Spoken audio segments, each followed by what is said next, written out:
یہ اسلام کا کتنا حسین نظام ہے کہ ماہ رمضان شریف رخصت ہوتا ہے اور پھر اللہ تبارک و تعالی ہمیں عید کی خوشیاں عطا کرتا ہے۔ یہ عید کیا ہے؟ اللہ کے حبیب صلی اللہ علیہ وآلہ وسلم، دیکھیے اس کا نام کچھ اور بھی رکھا جا سکتا تھا، عید کے علاوہ اس کا نام کچھ اور بھی رکھا جا سکتا تھا، اس لیے کہ خوشیوں کو الگ الگ نام دیا جاتا ہے، مسرت ہے، شادمانی ہے، کیف ہے، سرور ہے، لیکن حضور علیہ السلام نے اپنی امت کو عید کا نام عطا کیا، خوشیوں کے دن کو عید کا نام عطا کیا۔ اور عید کیا ہے؟ عید کہتے ہیں عید عود کرنے کو، یعنی پلٹنے کو۔ ہم کہتے ہیں نا کہ بخار عود کرایا، یہ چیز پلٹ کر آ گئی، تو جو چیز بار بار پلٹ کر آتی ہے عید کہتے ہیں وہ خوشی جو بار بار پلٹ کر آئے۔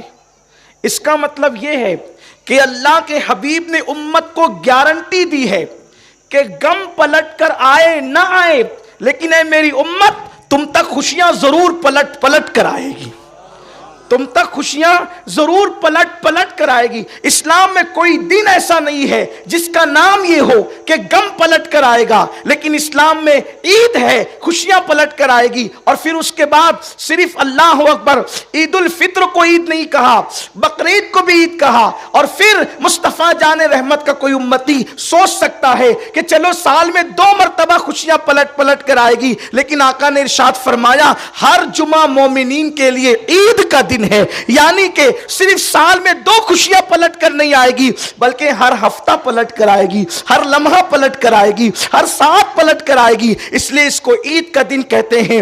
عید کے دن غصے میں آنے کا دن نہیں، عید کے دن جلال میں آنے کا دن نہیں، عید کے دن غضب میں آنے کا دن نہیں، یہ خوشیوں کا دن ہے۔ اس دن خوشیاں اس لیے ہے کہ اللہ تعالیٰ خود خوشی کا اظہار کرتا ہے، اور جب خوشی کا اظہار کرتا ہے تو بندوں سے کہتا ہے اے پاپیو آج تمہارے پاپ نہیں دیکھوں گا، عید کا دن دیا ہے تو اس کے صدقے سارے گناہوں کو بخش دوں گا، سارے گناہوں کی مغفرت کر دوں گا۔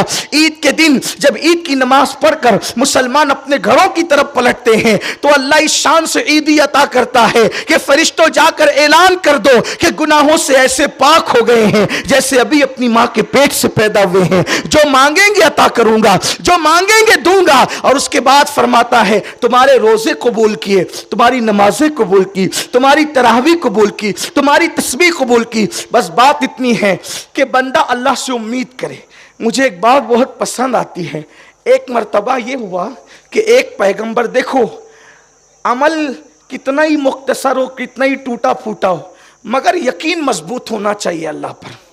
ہاں عمل کے معاملے میں ہم کمزور کبھی ہو جائیں تو ہو جائیں، لیکن یقین کے معاملے میں کبھی کمزور نہیں ہونا، یہ خاص بات یاد رکھیں۔ یقین کے معاملے میں کبھی کمزور نہیں ہونا۔ عمل میں کمزور ہونے والا جو ہے وہ بخش دیا جاتا ہے، لیکن یقین میں کمزور ہونے والا بخشا نہیں جاتا، اس لیے یقین بہت مضبوط ہونا چاہیے۔